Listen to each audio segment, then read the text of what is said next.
I'm trying to review Governor Romney's three-nation trip and to see if I personally am impressed and whether I think that he has a chance of winning the presidency. And we know the London for in which he commented on security and our preparedness and so on, and created a firestorm in Britain. The mayor has now become a big celebrity by taking him on, and we're going to even be stuck in a zip line, which, in my view, many people are saying, see, things don't really work. But I mean, that's just games he's playing there now. He's going to be elected until he just tired of guys in office. I mean, this is what Romney has done for him.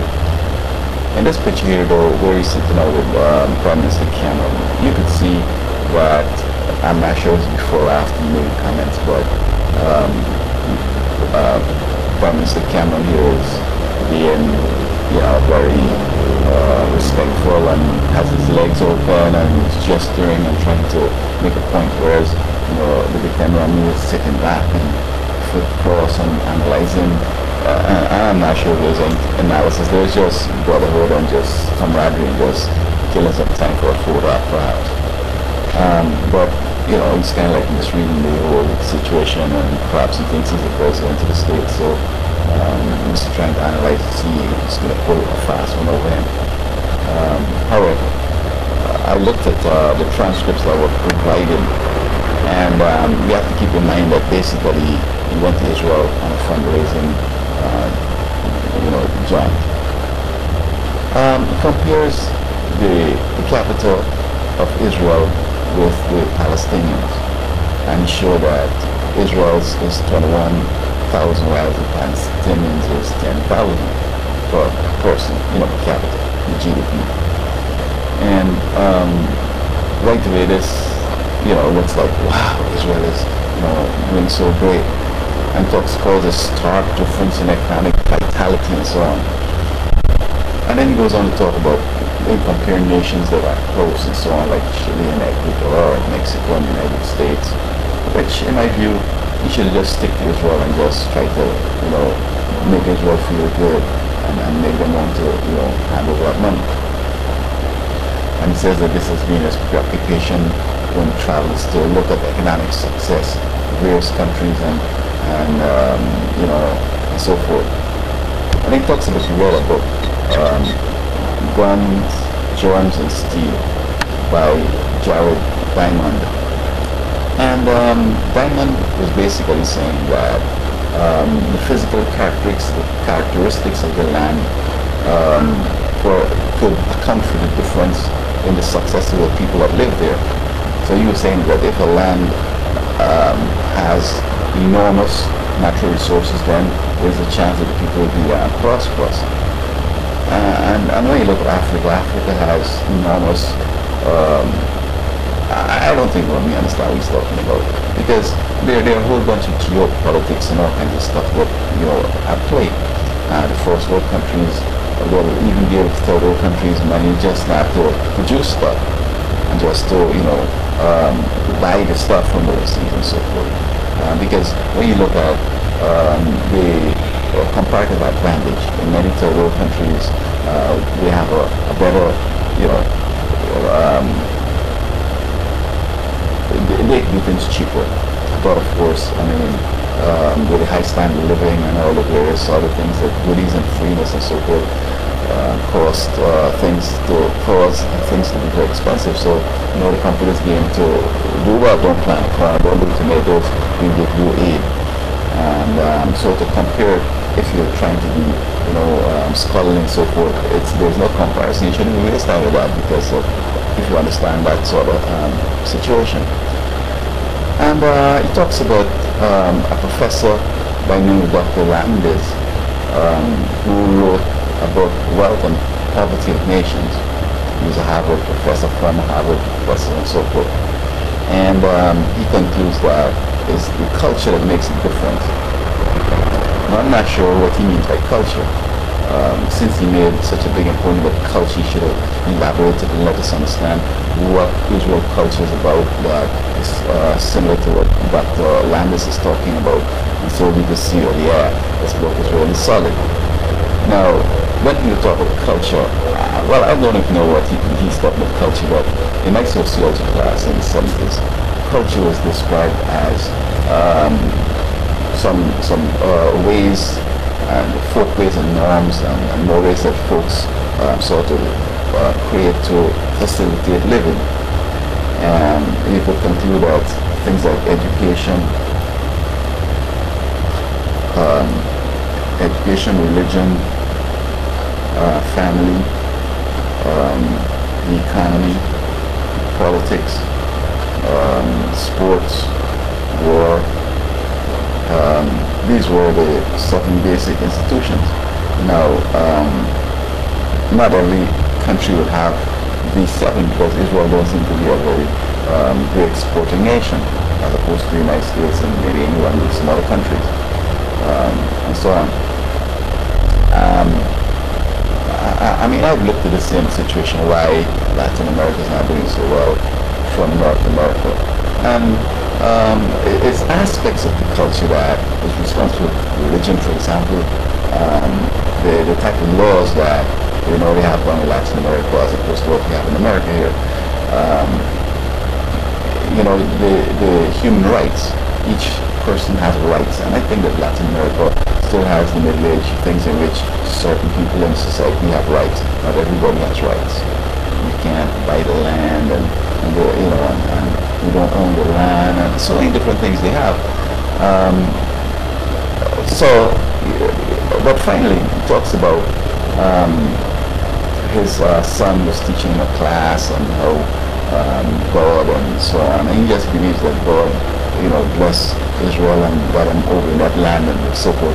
Initially, yes, when they went down for the first time, but after the various conquests and exile and so forth, finally when Rome in AD 72, I think it was, or AD 70, when the Romans were going to smash Israel.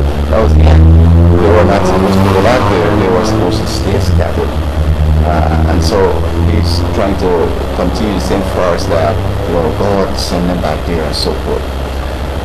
But to look at his economic talk, I went to the CIA fact book, and it has some revealing things that would make it show and put things into perspective.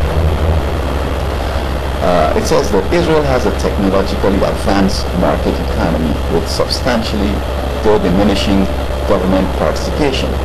It depends on imports of crude oil, grain, raw materials, and military equipment. Despite limited natural resources, Israel has intensively developed its agricultural and industrial sectors over the past 20 years.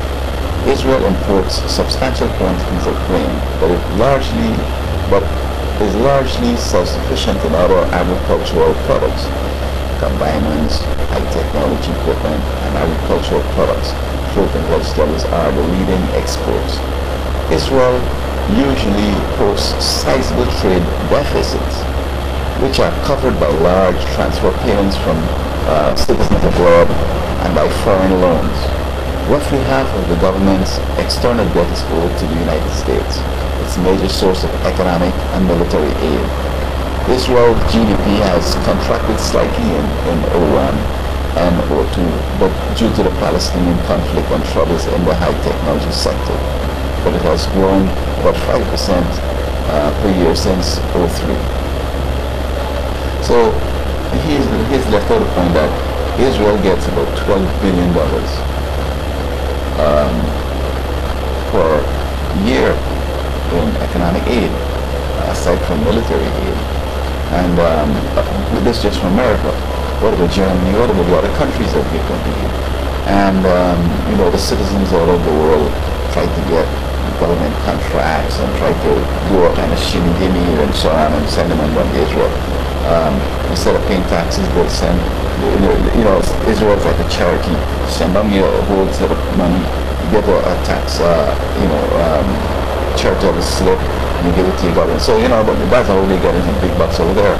But if they were left, like say, and you got to remember also the situation that led them to go back to the Middle East and have this homeland. It was the Holocaust in Germany, and the whole world would say, oh, what happened?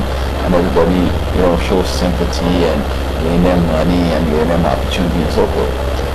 Something like Japan after the Hiroshima, they were able to capitalize on that and excel. And so, we still have admired them, but there's this talk about he's comparing nations and all this stuff. I don't think it makes sense. As a matter of fact, with the Palestinian analogy, I think the Palestinians are doing exceptionally well, because Israel is going to shoot the country of the world. They don't have no stability, they don't have no peace, they don't even have national, they don't even have sovereignty. Israel got some government up in Israel there, so maybe one day they'll hand it over. And then if Palestine was doing what Israel is doing here, military equipment, military technology, importing, exporting, when ships going in, they ban them from going, they take new weapons, they can't do that. They can't manufacture aircraft, but they can't manufacture guns and bullets, Israel won't ban it, but, so for them to just say that, they're so special, out in the desert there. I recall once they come to putting plastics so deep under the soil so that it keeps the water from going through the soil and so forth. It was good. And then they were able to grow tomatoes in the desert and so forth. Israelis that were exiled and so forth in Europe, they had responsible jobs. The culture is such that they do education a lot, and some of them they were big scientists, experiencing this and that and so on. But the Palestinians never had a chance. They obstruct them, and if they see something that will help them to surpass Israel, they sabotage it. Shoot it up and say some terrorists over there. So again, I'm not sure what to think about this governor Romney and so on. I just feel that he's just trying to make Israel feel good to get out money, but again, it shows that I don't think he's ready to be president, because we don't do stuff like that. We don't compare nations unnecessarily. WikiLeaks has come and exposed diplomatic correspondence and so forth, but man, he's beating with WikiLeaks. He said, this is how I think about your country. A president has to be more diplomatic and say, I have no comments, or talk about things that are good about each nation and so on. He's got to be so careful. He might end up making the whole world hate us.